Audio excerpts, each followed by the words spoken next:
السلام علیکم ورحمۃ اللہ وبرکاتہ۔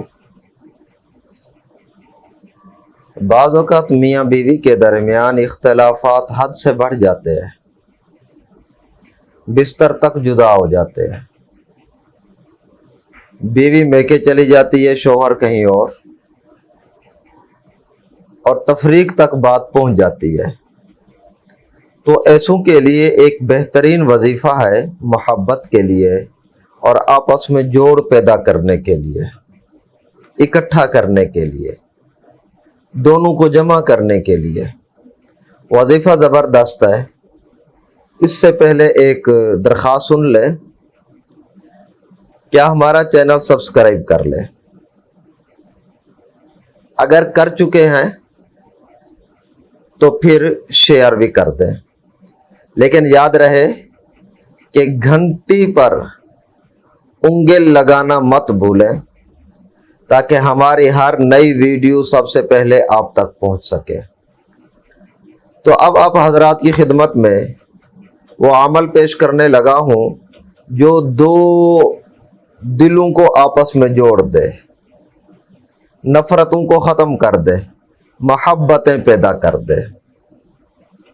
وہ عمل یہ ہے کہ عروج ماہ کی 9 چندی جمعرات کو یہ وظیفہ پڑھنا ہے عشاء کے بعد۔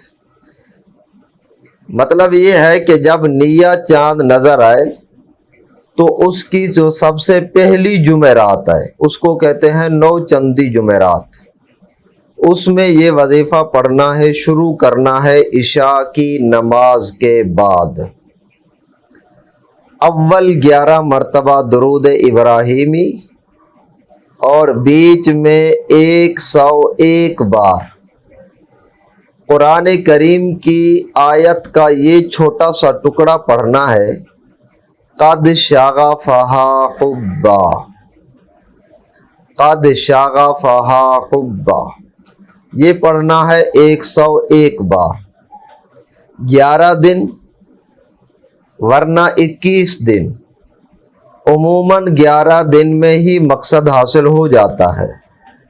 اگر کبھی 11 دنوں میں مقصد حاصل نہ ہو تو پھر 21 دن مکمل کر لیے جائیں، 21 دن میں مقصد ضرور حاصل ہو جاتا ہے۔ آخر میں پھر 11 مرتبہ درود ابراہیمی پڑھنا ہے اور پڑھتے وقت تصور اپنے مطلوب کا رکھنا ہے۔ بیوی پڑھ رہی ہے تو اپنے مطلوب شوہر کا تصور کر کے پڑھے، اگر شوہر پڑھ رہا ہے تو اپنے مطلوب بیوی کا تصور کر کے پڑھے۔ یہ پڑھنے کے بعد پھر بستر پر سو جائے، وہ بستر پاک ہو، چارپائی کے اوپر بھی ہو سکتا ہے، زمین پر بھی ہو سکتا ہے، بیڈ پر بھی ہو، جو بھی ہو بستر بہرحال پاک ہونا چاہیے، اور یہی تصور کرتے ہوئے سو جائے۔ انشاءاللہ مقررہ جو ایام ہے 11 دن یا 21 دن، ان ایام کے اندر مقصد حاصل ہو جائے گا۔ بیوی پڑھ رہی ہے تو شوہر سے وصال نصیب ہو جائے گا، اگر شوہر پڑھ رہا ہے تو بیوی سے ملاپ نصیب ہو جائے گا، اختلافات اور نفرتیں آپس میں ختم ہو جائیں گی۔